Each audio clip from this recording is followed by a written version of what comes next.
अस्सलाम वालेकुम दोस्तों। अज की इस वीडियो के मैं तुहाडे नाल मसूर की दाल तो सफ़ेद चावल बनाने की रैसिपी शेयर कराँगा। जिहड़ियां दोवें चीज़ां ने 30 तो 35 मिनटां दे विच तैयार हो जाणगियां।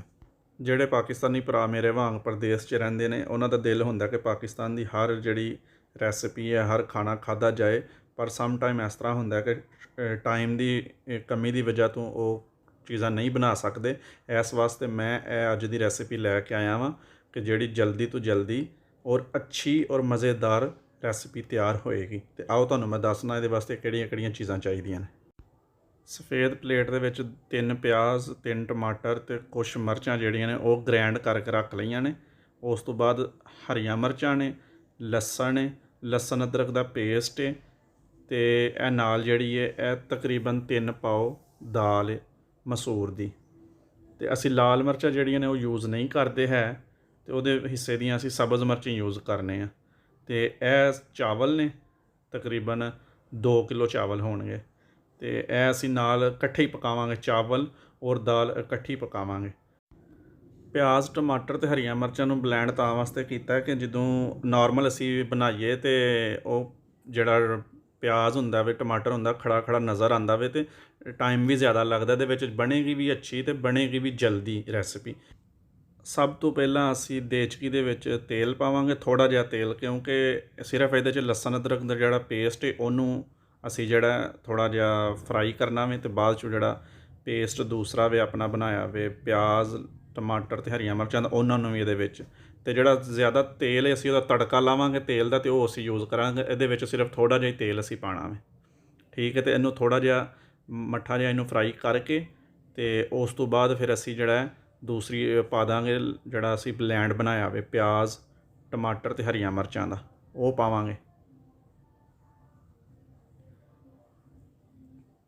ਇਹਨੂੰ ਜ਼ਿਆਦਾ ਲਾਲ ਨਹੀਂ ਕਰਨਾ ਹੈ, ਬਸ ਥੋੜ੍ਹਾ ਜਿਹਾ ਇਹਨੂੰ ਕਰਨਾ ਵੇ।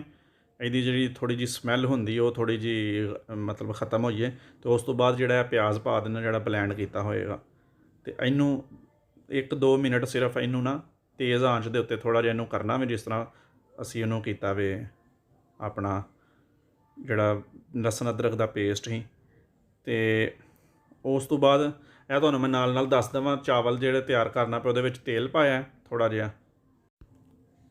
ਤੇਲ ਤੋਂ ਬਾਅਦ ਇਹਦੇ ਵਿੱਚ ਅਸੀਂ ਦਾਲਚੀਨੀ ਪਾਵਾਂਗੇ 3-4 ਟੁਕੜੇ ਛੋਟੇ ਛੋਟੇ। ਫਿਰ ਅਸੀਂ ਥੋੜ੍ਹਾ ਜਿਹਾ ਜ਼ੀਰਾ ਪਾਵਾਂਗੇ,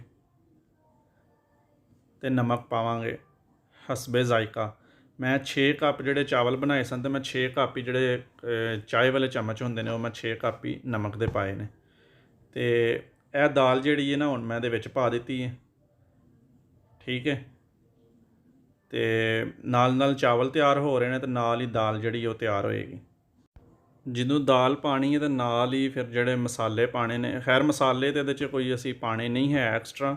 ਸਬਜ਼ ਮਿਰਚ ਹੀ ਹੈ, ਅਤੇ ਦੂਸਰੀ ਲਾਲ ਮਿਰਚ ਅਤੇ ਅਸੀਂ ਯੂਜ਼ ਨਹੀਂ ਕਰਦੇ ਹੈ, ਹਲਦੀ ਹੈ ਅਤੇ ਨਮਕ ਹੈ।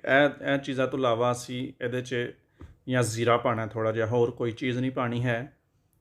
ਅਤੇ ਇੰਨੀ ਕੁ ਸਬਜ਼ ਮਿਰਚ ਜਿਹੜੀ ਸੀ ਉਹ ਨਾਲ ਗ੍ਰੈਂਡ ਕੀਤੀ ਸੀ, ਅਤੇ ਇੰਨੀ ਹੀ ਹੋਣ ਪਾਈ ਹੈ, ਠੀਕ ਹੈ।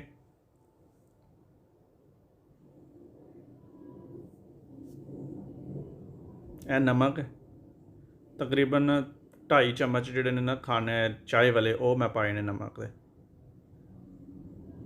ਅਤੇ ਇਹ ਹਲਦੀ ਦਾ 1 ਚਮਚ ਪਾਇਆ ਵੇ। ਤਕਰੀਬਨ 3 ਗੁਣਾ ਜ਼ਿਆਦਾ ਪਾਣੀ ਪਾਇਆ ਵੇ, ਤਕਰੀਬਨ 3 ਲੀਟਰ ਨਾ ਪਾਣੀ ਪਾਇਆ ਵੇ। ਅਤੇ ਹੁਣ ਅਸੀਂ ਇਹਨੂੰ ਪੱਕਣ ਦੇਵਾਂਗੇ। ਇਹ ਚਾਵਲ ਨੇ, ਚਾਵਲਾਂ 'ਚੋਂ ਪਾਣੀ ਕੱਢ ਲਿਆ ਵੇ, ਅਤੇ ਹੁਣ ਮੈਂ ਚਾਵਲ ਪਾਵਾਂਗਾ ਦੇਚਕੇ ਦੇ ਵਿੱਚ, ਅਤੇ ਤੁਹਾਨੂੰ ਉਹ ਵਿਖਾਉਂਦਾ ਮੈਂ ਕਿ ਉਹ ਕਿਸ ਤਰ੍ਹਾਂ ਪਾਣੇ ਨੇ। ਇਹ ਵੇਖੋ,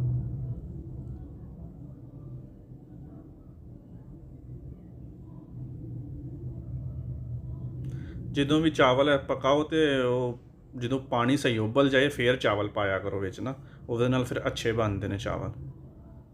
ਅਤੇ ਇਹ ਚਾਵਲ ਤਿਆਰ ਹੋ ਗਏ ਨੇ, ਅਤੇ ਇਹ ਮੈਂ ਟੋਕਰੀ 'ਚ ਕੱਢ ਲਏ ਨੇ। ਅਤੇ ਹੁਣ ਥੋੜ੍ਹਾ ਜਿਹਾ ਦਮ ਲਾਉਣਾ ਇਹਨਾਂ ਨੂੰ, 1-1.5 ਮਿੰਟ ਨਾ ਹਲਕੀ ਆਂਚ ਦੇ ਉੱਤੇ ਦਮ ਲਾਉਣਾ। ਅਤੇ ਇਹ ਚਾਵਲ ਜਿਹੜੇ ਨੇ ਉਹ ਪੱਕ ਗਏ ਨੇ, ਅਤੇ ਇਹ ਮੈਂ ਤੁਹਾਨੂੰ ਵੇਖੋ ਦਾਣਾ ਦਾਣਾ ਅਲੱਗਾ ਵੇ, ਕੋਈ ਦਾਣਾ ਮਤਲਬ ਚਾਵਲਾਂ ਦਾ ਦਾਣਾ ਜੁੜਿਆ ਨਹੀਂ ਹੈ ਆਪਸ ਦੇ ਵਿੱਚ। ਅਤੇ ਇਹ ਮੈਂ ਪਲੇਟ 'ਚ ਕੱਢ ਕੇ ਤੁਹਾਨੂੰ ਵਿਖਾਉਂਦਾ ਵਾਂ ਕਿੰਨੇ ਸੋਹਣੇ ਵੇਖ ਲਓ ਚਾਵਲ ਬਣੇ ਨੇ, ਅਲੱਗਾ ਅਲੱਗਾ ਦਾਣਾ।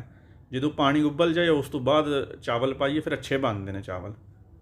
ਤੇ ਇਹ ਦਾਲ ਵੀ ਸਾਡੀ ਤਿਆਰ ਹੋ ਗਈ ਹੈ ਤਕਰੀਬਨ। ਤੇ ਸਾਰਾ ਕੁਝ ਵੇਖੋ, ਕੋਈ ਇਹਦੇ 'ਚ ਪਿਆਜ਼ ਟਮਾਟਰ ਕੋਈ ਚੀਜ਼ ਨਜ਼ਰ ਨਹੀਂ ਆਉਂਦੀ ਵੀ ਸਵਾਏ ਸਬਜ਼ ਮਿਰਚਾਂ ਜਿਹੜੀਆਂ ਅਸੀਂ ਬਾਅਦ 'ਚ ਪਾਈਆਂ ਹਨ ਉਹ ਅੱਛੀਆਂ ਲੱਗਦੀਆਂ ਨੇ।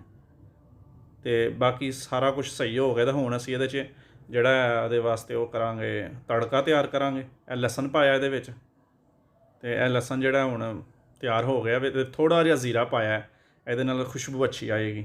ਤੇ ਦੋਸਤੋ ਸਾਡੀ ਰੈਸਿਪੀ ਤਿਆਰ ਹੋ ਗਈ ਹੈ। ਤੜਕਾ ਪਾਵਾਂਗੇ, ਬਸ ਇੰਨਾ ਕੁ ਇਹਦਾ ਕੰਮ ਸੀ।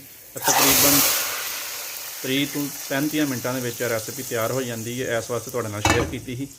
ਤੇ ਵੀਡੀਓ ਅਗਰ ਅੱਛੀ ਲੱਗੀ ਹੈ ਤਾਂ ਲਾਈਕ ਕਰ ਦਿਓ। ਅੱਲਾਹ ਹਾਫਿਜ਼।